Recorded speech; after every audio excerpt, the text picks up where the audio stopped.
নিজৰ ঠাইডোখৰ ভাল হ'লে কাৰ ভাল নালাগে কওকচোন। আজি ৰাতিপুৱাই কি দেখিছোঁ, এয়া ৰাস্তাত টাপলি মাৰিছে দেই। যিয়ে নহওক ডাঙৰ ডাঙৰ গাঁতকেইটাতো মাৰিছে, হ'ব বাৰু, একো নাই, কৰিব লাহে লাহে ন। গুড মৰ্ণিং সকলোকে মোৰ মিনি ব্লগটোলৈ স্বাগতম জনাইছোঁ। আশা কৰোঁ সকলোৱে ভালেই, আমাৰো ভালেই। ৰাতিপুৱা যিমান সোনকালেই নুঠোঁ আজিকালি নিমিলে টাইম। আজি ছোৱালী উঠিবলৈ মন কৰা নাই। এইফালে গা ধুই উঠিয়ে ষ্টিকাৰটো লগাই লৈছোঁ, আৰু ষ্টিকাৰটো লগাবই লাগিব নহয়। তাৰপিছত আহিলোঁ টিফিনৰ পৰ্বলৈ। ইয়াতে কথা এটা কৈ থওঁ, বহুতে মোক এনেকৈ দেখিলে ভাবে মই প্ৰেগনেণ্ট নহয় দেই। আৰু আগতে মই এনেকুৱা শকত নাছিলোঁ, আৰিয়া হোৱাৰ পিছত মই শকত হৈ গ'লোঁ। আৰু বহুতে ভাবিব পাৰে মই খাওঁ কাৰণে ধৰক বহুত খাওঁ চাগে, বহুত নাখাওঁ ঈশ্বৰ, কিন্তু কিয় পেটটো নকমে মই বুজি নাপাওঁ। এতিয়া কিবা ভাত খাবলৈ এৰিলে মানে মুখখন ক্ষীণাই যাব, কিন্তু পেটটো মানে একেই থাকিব। মই প্ৰেগনেণ্ট নহয় দেই। এয়া গৰম পানী ভৰাইছোঁ। ৰাতিপুৱা হোৱাৰ লগে লগে মাকবোৰতো এটাই চিন্তা, টিফিনত কি দিম ন। আমাৰ আৰিয়াক লৈ এতিয়ালৈকে প্ৰব্লেম হোৱা নাই বাৰু, পিছলৈ হ'ব। আৰিয়াই ৰুটি চুটি নাখায় গম পাইছেনে, কিন্তু লোকৰ ঘৰত খায় আকৌ, টিফিনত দিওঁ বুলি ক'লে নাখায়। আৰু সেইদিনাখন মোক এগৰাকীয়ে মেছেজ কৰিছিলে আলু পৰঠাটো কেনেকৈ বনায় বুলি। আলুটো বইল কৰি ল'ব, বইল কৰি লৈ পিটিকা কৰিব, পিটিকা কৰি লৈ ৰুটিটো যেনেকৈ বেলে, তাৰপিছত ৰুটিটো আটাটো মঠি ল'লে নহয়, আটা ৰুটিখন বনোৱা তাত আলু পিটিকাটো ভৰাই দিব, তাৰপিছত লাহে লাহে বেলিব, পাৰি যাব। নহ'লে মই এদিন ভিডিঅ' বনাই দেখাম বাৰু দেই। এতিয়া ছোৱালীক লৈ আহিছোঁ আৰু স্কুললৈ। এয়া ডাঙৰ ডাঙৰ গাঁতবোৰ মাৰি দিছে। তাৰপিছত ছোৱালী চবকে এনেকৈ ৰ'দে ধৰিছে, তাৰপিছত ঘৰলৈ আহি পালোঁহি। ঘৰলৈ আহি আৰু দৈনন্দিন কামবোৰ আৰু বেলপাত লগাই লৈছোঁ। আজি যিহেতু বৃহস্পতিবাৰ, আজি মোৰ ব্ৰতো হয়। চাহকাপ খালোঁ। তাৰপিছত আজি আকৌ জিন্তুমণি আহিছে আমাৰ ঘৰলৈ। মায়ে বোলে ইখন বাৰী বোলে আম কেইটা আছেনো আনিবিচোন, আমৰ আচাৰ কৰিম বোলে। এয়া 10টা আমহে পাইছে চাওকচোন।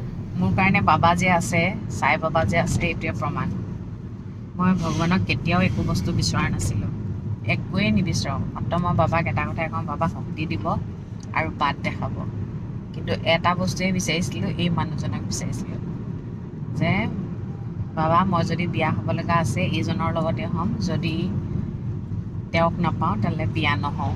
কিন্তু বাবাই মোক সেই গিফ্টটো দিছে। সেইকাৰণে কেতিয়াবা কাজিয়া লাগিলে মানে এনেকুৱা লাগে, কেনেকুৱা বস্তু এটা খুজি ল'লোঁ বোলো।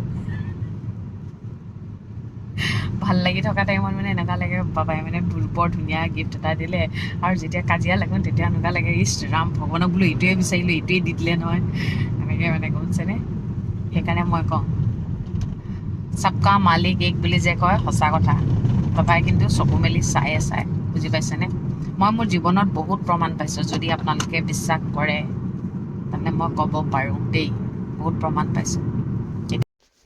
তাৰপিছত ছোৱালীক আনিলোগৈ। ছোৱালীয়ে আকৌ সেই আলু পৰঠা এটা খালে, এটা নাখালে দেই। তাৰপিছত তাই চাগে ভোক লাগিছে, সেইটো কাৰণে এই আলু পৰঠাটোকে খাইছে। মই বোলো খা, একো নাই। তাৰপিছত ধুনীয়াকৈ খাইছে দেই। মই বোলো ভোক লাগিছে নি, অঁ ভোক লাগিছে বুলি কৈছে। তাৰপিছত বোলো তাই এক্সট্ৰা বহী দুখন কিনি লওঁ, কিয়নো স্কুলত যিটো শিকায় ঘৰতো সেইটো শিকাব লাগিব ন। সেইকাৰণে দেউতাকে বহী কিনিবলৈ গ'ল। তাৰপিছত আমি আজি আকৌ তাই ক'লে ডাব নাখাওঁ মা, আইচক্ৰীম খাম। তাইও এটা খালে, ময়ো এটা খালোঁ। আইচক্ৰীমটো খাই ইমানেই ভাল পাইছে, গোটেই গায়ে চায়ে পৰিছে। মোক কৈছে মা কাপোৰত পৰি গ'ল। মই বোলো হ'ব দিয়া, মই ধুই দিম। আকৌ আহিলৈ নিজৰ নিজৰ কামখিনিতো আছেই। গাৰুখিনি আজি ৰ'দত দিলোঁ, চোকা ৰ'দটো দেখিলে, ৰ'দ মই চোকা হ'লে বৰ ভাল পাওঁ দেই। গোটেই গাৰুকেইটা ৰ'দত দিলোঁ, কভাৰ লগাইছোঁ। তাৰপিছত ভাত আনিলোঁ, ছোৱালীক বোলো অকণমান ভাত খুৱাই লওঁ, ভাতটো খালেহে শান্তি লাগে ন। আৰু ভাত খোৱা নামেই নলয়। ভাতটো খুৱাই ল'লোঁ, তাৰপিছত টিভিটোও লগাই দিছোঁ। তাৰপিছত টোপনি লাহেকৈ গ'ল আৰু। কাৰ ল'ৰা ছোৱালী এনেকুৱা বাৰু, কাষত পৰি থাকিলেহে যে ল'ৰা ছোৱালী শুই থাকে। ইফালে মই কাষত পৰি থাকিব লাগিব গম পাইছেনে, নহ'লে মানে সাৰ পাই যায় মানে, কাঠ পৰাতে পৰি থাকোঁ আৰু। আজি আমাৰ আগফালৰ বাৰীখন চাফা কৰিছোঁ, ইমানেই মহ নহয়, মহে মানে উৰুৱাই নিব মানে, এনেকুৱা অকণমানি মহ, ডাঙৰ ডাঙৰ মহ নহয় কি ক'ম। তাৰপিছত আমি দুইটা আহি পিনে বাৰাণ্ডাতে অকণমান লেকচাৰ মাৰিলোঁ। কি কৈছে শুনকচোন, মই বোলে আগতে মাল আছিলোঁ, এতিয়া মাক হৈ গ'লোঁ। সঁচাকৈ মোৰ মানে মই মানে মোৰ ফিগাৰটো মই বৰবাদ কৰি পেলালোঁ দেই। বৰবাদ মানে কি হৈ গৈছে উপায় নাই। মাক হ'লে মানে আগৰ চেহেৰাটো সদায় এনেকেই নাথাকে। তবি বৰবাদ হৈ গ'লোঁ মই, কি কবি আৰু তোৰ নিচিনাই শ্লিম আছিলোঁ আগতে, বুজি পাইছ নাই? তাৰপিছত ছোৱালী শুই উঠিলে, শুই উঠিয়ে বোলে ধোচা খাই, ধোচা বনাই দিলে ৰিংকুৱে, সেয়া ধোচা খাইছে। তাৰপিছত আকৌ তাইতকৈ আগতেতো ময়ে থাকিব লাগিব ন। গা চা ধুই ল'লোঁ, গা চা ধুই লৈ তাৰপিছত এইফালে হোমৱৰ্কত বহিছোঁ। আজি নাম্বাৰ 2টো লিখিব দিছে নহয়, তাকে লিখিবলৈ দিছোঁ। হোমৱৰ্ক নকৰোঁ বুলি নকয় কিন্তু দেই, নোৱাৰিলে মানেহে নকৰোঁ বুলি কয়, কিন্তু ভয়ো কৰে মোৰ কাৰণে। তাৰপিছত আজি দেউতাকে কিন্তু মনে মনে আছে। ল'ৰা ছোৱালী থাকিলে উৎপাত হ'বই, মাৰিবও লাগিব, মৰমো কৰিব লাগিব, চব নহয় জানো। দেউতাকে আকৌ ডাঙৰকৈ চিঞৰ এটা মাৰি দিলে তাই ভয়ো খাই দিয়ে বেছি। তাৰপিছত হোমৱৰ্কখিনি কৰিছে আৰু তাই কেইবাটাও স্থান, কেতিয়াবা টেবুলখনত পঢ়োঁ বুলি কয়, কেতিয়াবা ডাইনিঙত পঢ়োঁ বুলি কয়। তাকে মই বোলো মই ওচৰ ৰখি নাথাকোঁ, তুমি লিখা বোলো। তাৰপিছত এয়া লিখিছে আৰু তাৰপিছত সেই বহী দুখন যে কিনি আনিছিলোঁ, তাতো বোলো হোমৱৰ্ক বোলো কৰিবলৈ দিছে বুলি কৈছোঁ, নহ'লে মেমে মাৰিব বুলি কৈছোঁ যে।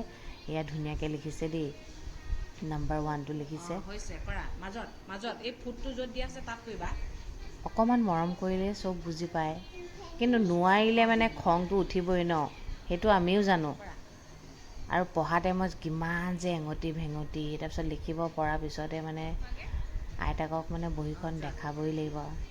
আইতাকক দেখুৱাবলৈ গৈহে তাই মানে ইমান হেপী হয়। আৰু তাই লিখিব পাৰিলে যে মই হেপী হওঁ, সেইটো কথা তাই পিছলৈ গম পাব বাৰু। আজিলৈ আহিছোঁ, বাই বাই।